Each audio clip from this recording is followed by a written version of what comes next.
Hello, friends. Hope you're doing well. So, question of the day. What was if you read any books this year, or if you want to say I read X number of books this year, what was your favorite book that you read this year? So far I've read 38 books. I'm working on 39 and 40 right now. But my favorite book was Atomic Habits by James Clear. It's a book all about helping you set good habits. There's a lot of great things in the book, but I think my favorite takeaway was the idea of habit stacking, where you take something you do every day, and then you add the thing you want to do on top of that. So, if you want to be more flexible, you take you brush your teeth. So you brush your teeth, and then you stretch. Or you just do one stretch while you're brushing your teeth, something like that. Or, if you want to meditate, you meditate while your coffee's making. You just take that 1 minute meditation. Just have that moment. So that's something I've been thinking a lot about. I kind of want to take some of these books, these self-development books, take some of these takeaways, and I want to kind of make them into some ASMR.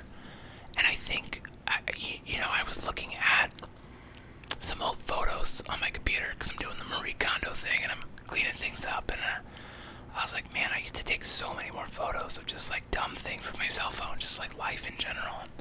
And I'm like, I don't really do that anymore, and I want to get back to doing that, but I also want to get back into creating. And I know one idea I had a long time ago was to do like cinematic ASMR, and it was just like better, just real like production design, and just kind of make it look really nice. And I don't know what that looks like or what that entails, but I think I might try to do something like that. And I've also been thinking about like adding some B-roll to these vlog things, making them a little more visually interesting. Is that something that's of interest? I don't know. How many of you turn this on and it's on in the background when you're like passing out, falling asleep, trying to relax, doing something else? It's just me kind of rambling at you. Or if that's something you like actively watch, my big dumb face. So I might have to do some test runs, see how that goes. Because I just want to be making more things, and I want to, flex my creative muscles. What I like so much about this ASMR though is that I can sit down, the camera, everything's set up. I have my desk set up. As long as the camera's not out working or I'm not on a job, the camera pretty much lives right here. I just have to charge the batteries, which I could even bring the battery charger over here and it would be AC power. The battery would never die. Considering the batteries died twice, in the last month, I might do that. But that's what I like. Is just I can sit down, hit record, and kind of the muscle I'm working here. If you think of creativity like a muscle, and the more you practice, the more you get yoked. That was stupid. I'm sorry. But the muscle here is getting comfortable, talking to the camera, riffing with the camera, just staring at the circular reflection of yourself, because that's the audience that I'm looking at through the lens, and so it's easy, it's like when you go to the gym, like the biceps machine, it's right there. You sit down, you lock in your weight, and you go. It's ready to go. You don't have to select weights. You don't have to think about exercises. And that's kind of the benefit here. But I feel like, I've been doing this for 3 months. I'm getting it. And I do have other cameras. So it's like this setup could stay here. And then,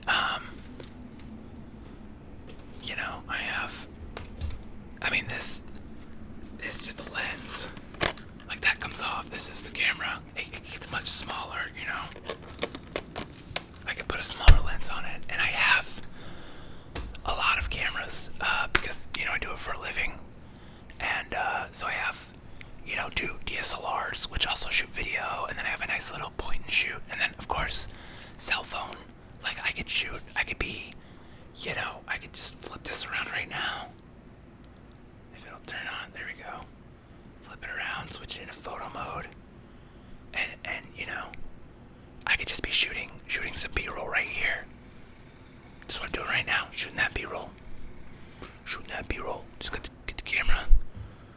Just shooting, getting that cinematic look. You know what I'm saying? So I have to figure out how to sync this in post. There's your sync moment. Yes. Okay. Is that good? I don't know. Just do the snap. If you ever see the clapper board or anyone clapping their hands, it's to sync the audio with the video. And so if you had multiple cameras rolling, or how a lot of cinema is shot is that the audio is recorded separately from the camera, for a lot of reasons. It's just quality of things. My camera, I can put this microphone directly into the camera. Not every camera does that, like if I was shooting with this camera, I would definitely want to record the audio separately because the audio recording capabilities on this are not very good. They also could not use this mic because this mic needs something called phantom power, which basically just says that this doesn't have power of its own. The camera or an audio recording device needs to power it. And they call that phantom power.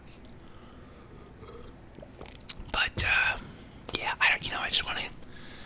I'm just kind of sitting around a lot, and I'm like, even in these videos, like it's kind of creative, but I want to flex more and really get better at filmmaking. And I think one way to do that is just to step up my game here, and it doesn't have to be every day. Just some days I can take it up a couple notches, and maybe produce something, and who knows, that could be a more interesting thing for you folks. But I think that's my problem, is I'm trying to balance being interesting with being relaxing. So it's like, you watch it for the rambles and to fall asleep, and if it's too interesting, you'll stay awake. It might relax you, which is still good. But like, will it get you to sleep? I don't know. I don't know. We're gonna have to find out. We'll find out together. I think that's another thing I want to go into 21 thinking about is so often my mindset is just like, why won't this work? And that's where my like overanalyzing, overthinking brain goes. It's like, this isn't gonna work. Here's why. And so I think I just want to be more like, well, let's find out. Just do this. Hi, let's find out together. So, I think it could be fun. And you know what? This is my YouTube channel, and I'm here to have fun. So, if you don't like it, just close your eyes, and it'll be basically the same experience anyway. Yeah, so there's that. That's okay, so that's one thing I want to do. I've also thought about making I've done some polls, and the polls have generally said kind of like 10 to 20 minutes is kind of the sweet spot. But I noticed that if the video is like 30 minutes or longer, it gets more views generally. But there's no like correlation of like the hour-long videos, because there's like a couple hour-long videos, and those are really hard to do. They get to you. So I think that helps, but I want to go the other way. I've done like the quick tingles is what I called it when I was just experimenting with sounds, doing a short video, where I'll do like 4 minutes of just like this.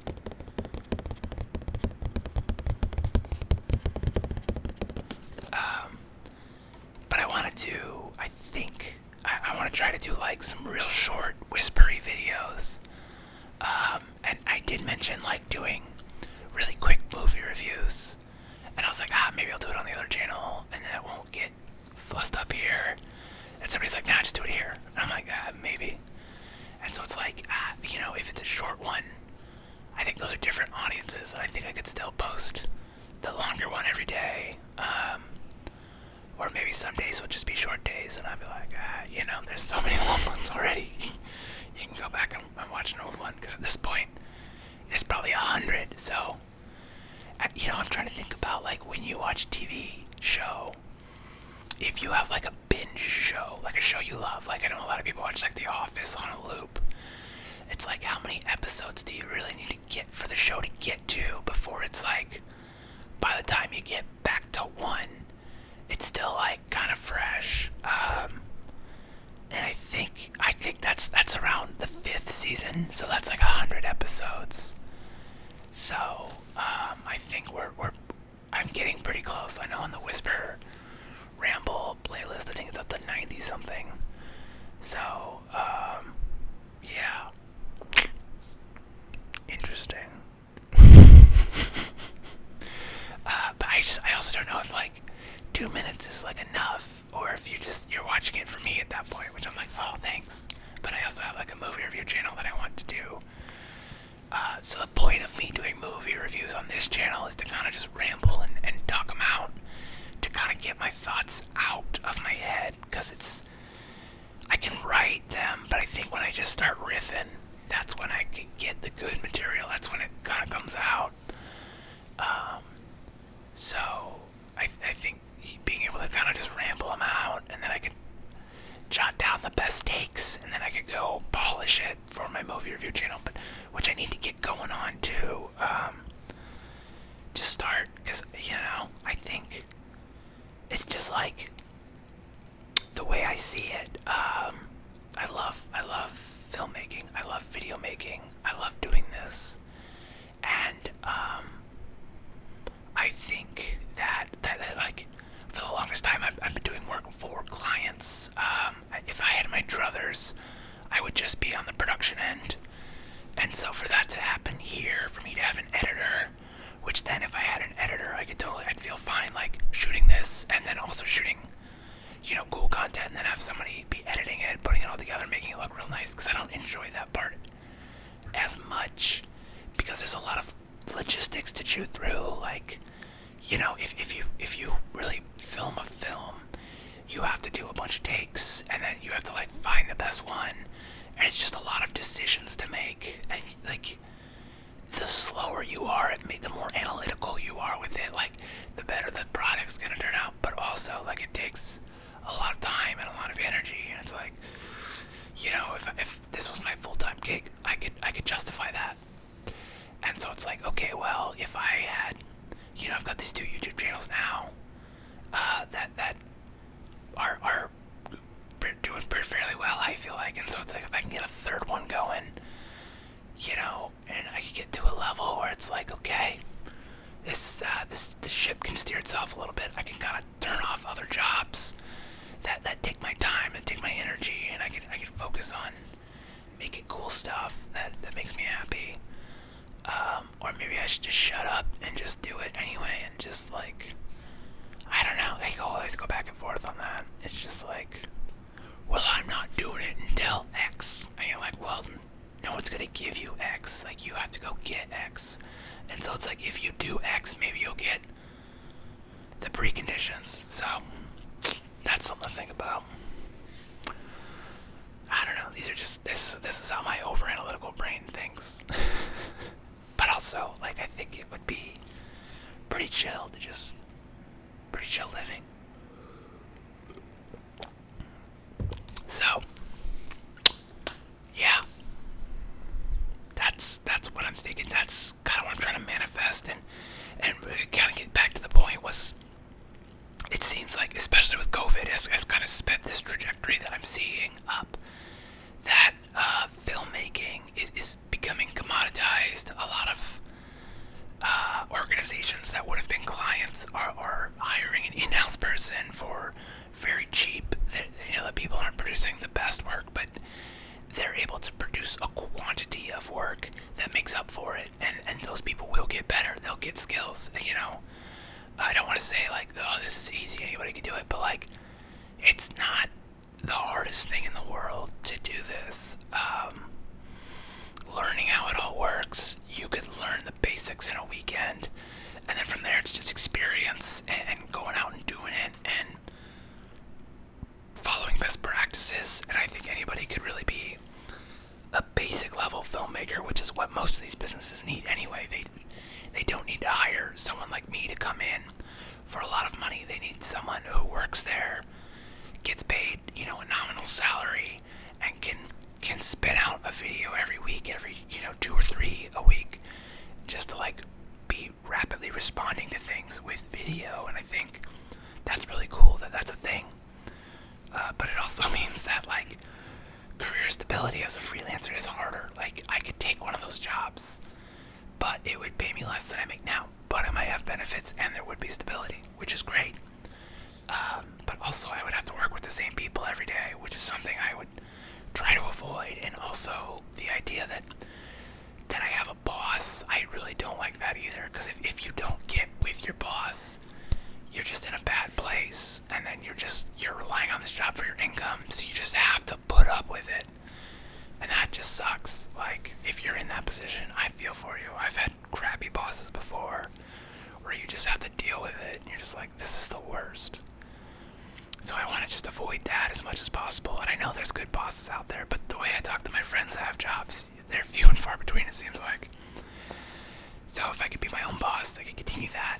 That's where the goal is, and I know it's to say like, oh, it's not for everyone, but like, man, if you could experience it, it's great. And if there's something I could do to help you get to that, like some advice I could give you, like, you let me know, like, ask questions, because like, I wish everybody could work for themselves without having to deal with the middle people, not to sound idealistic, but like, the middle people are benefiting off the fruits of the labor, but they are. It's like, if you look at like a fast food restaurant, it's like a crew of like 5 people, on a lunch shift. Maybe there's 6 people on that lunch shift, and it's like they're turning out hundreds of dollars of profit, and they themselves are getting paid a very small fraction of that for that time they're there.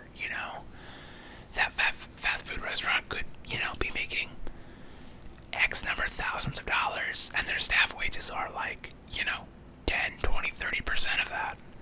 And it's like, where does the rest of the money go? Well, obviously there's overhead, and you have to buy the material, but like, somebody is extracting a large part of that profit out. So there's your communist ASMR rant for the day. But for real, like, if there's something you love, oh man, who said it? I try to think who said this quote, but the quote was, find out what you love to do, and then find out how to get paid for it. And I think that it doesn't matter what you love. I think you could figure out a way to make money off of it, and then get out of your crap job with the crap boss you hate, and you could go do your own thing. Like, if you love Pokemon, like, you could start a Pokemon YouTube channel, and you could become a professional Pokemon YouTube card trader guy, or gal, or non-binary, like, whatever. You could make videos about your opinions. You can get paid for it. If you're really into sports, like, what does ESPN have that you don't have? What are those color commentators? Those color commentators are not in between periods of games or innings or quarters or whatever you're watching. Like, the people that come on and they like have their little I'm a sports spiel, like burr, burr, burr. Like, they just like oh, it's the guy who used to do the game, but their insight is always like, yeah, the team, they're just not scoring enough buckets. They gotta score more touchdowns if they want to get the hockey. And you're like, great insight. Like, what? Like, why can't that be you? Do it on YouTube. You don't. And that's the thing, is like, you do it on YouTube, you build your following, you get good, and then maybe they'll come call you, and you can tell them off, tell them to pound sand, tell them, I'm not going on your show. Just say the team needs to score more points. No, I'm going to give actual insight into the game. And then people will respect my thoughts, and they'll follow me for it. And people will probably use your analysis to make gambling bets and make a whole bunch of money. And then, that's right there. Like, you're not gambling, but you could have a Patreon where you're like, for X dollars a month, I'll give you my recommendations. They're not always right, but this is what my analysis says. And there are people that will pay 5, 10, 15, 20 bucks a month, more even,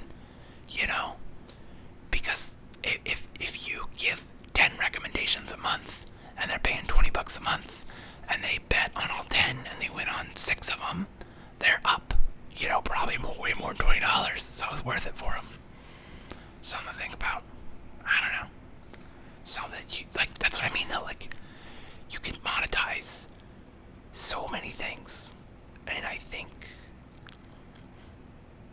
people are just scared, and rightfully so, because it's a scary thing. But I promise you, you get out there, you do it, you get a little taste for it, and you'll be hooked. Just don't quit your day job until you have that safety net, until you've secured the bag. You've got your 6 months of emergency fund. That's when you quit the job. Just so you know, don't get your first Google paycheck from YouTube and then go tell your boss to shove it. Because let me tell you, I actually was looking on the old pictures. I got my first YouTube check in 2014, and that I am nowhere near making a living. I think I got my first YouTube check in like August of 2014, and I didn't get another one for like over a year. So like, it's a slow play, but like, this isn't. I've never really put this much effort into YouTube that I have on this channel in the last 3 months. That this consistent, and you can see that the stats are going up. But like, that's my point. I'm trying to share my process with you, not as a way to like brag of like, oh, look what I've got, but as like as a thing of like, look, you can do this too. Like, I'm a big dumb idiot, and it's slowly starting to take off for me. It's slowly starting to work. Like, why can't it work for you? Why not?